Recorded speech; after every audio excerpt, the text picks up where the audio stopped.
Family dinners were usually calm affairs, laughter, polite conversation, the occasional debate about politics or sports. But that evening was different. From the moment we sat down, I could sense tension in the air, though I didn't know why. We had invited her family over for dinner.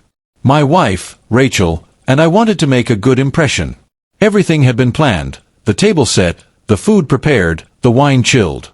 But nothing could have prepared me for what she was about to say. Halfway through the meal, after the usual pleasantries and laughter, Rachel suddenly leaned back in her chair, a serious expression crossing her face. "I need to be honest with everyone," she said. The room fell silent. I frowned. "What is it?" I asked quietly. She took a deep breath. "My ex will always be part of my life. If you don't like that, then maybe we have a problem." The words hit me like a punch to the gut. My fork clattered onto my plate. Conversations died, and every eye at the table turned toward me. "Rachel," I started, my voice calm but firm, "why would you say that here? At a family dinner?" Her eyes met mine, unwavering. "Because I think it's important everyone knows. He's still a part of my life, he's a friend, and we have shared responsibilities that won't go away. I just wanted to be honest." I could feel the blood rushing to my head. All those months of trust, of building a life together, seemed to hang in the balance. My mind raced. Shared responsibilities? Friendship? How much of my life will be overshadowed by him? I took a deep breath to steady myself.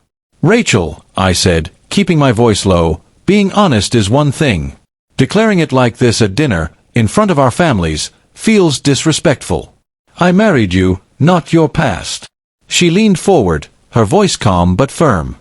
"I'm not erasing my past, Daniel. It's part of who I am. Pretending it doesn't exist would be a lie." I swallowed hard. I wanted to argue, to yell, to demand that she promise me exclusivity in every way that mattered. But instead, I did something different. I listened. Because her words weren't meant to hurt, they were her truth. "Fine," I said finally, keeping my tone steady. "If he's part of your life, then we need boundaries. Clear boundaries.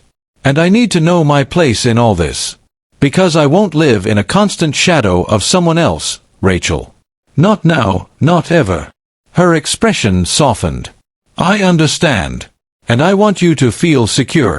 But I also need to be honest about who I am and the people I've loved. That doesn't make me love you any less.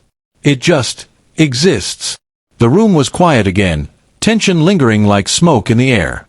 Her parents looked uneasy, my family curious, but I realized something. This conversation wasn't for them. It was for us. We spent the rest of the evening talking quietly, away from the table, setting boundaries and discussing how to navigate her continued connection with her ex. It wasn't easy.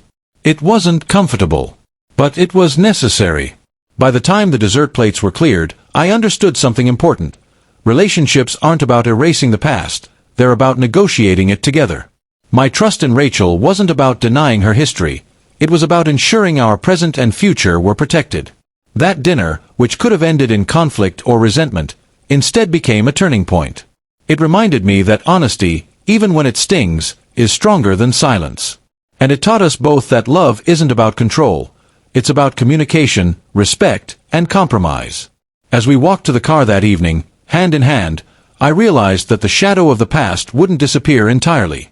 But neither would my ability to trust, to love, and to stand beside the woman I chose, flaws, history, and all.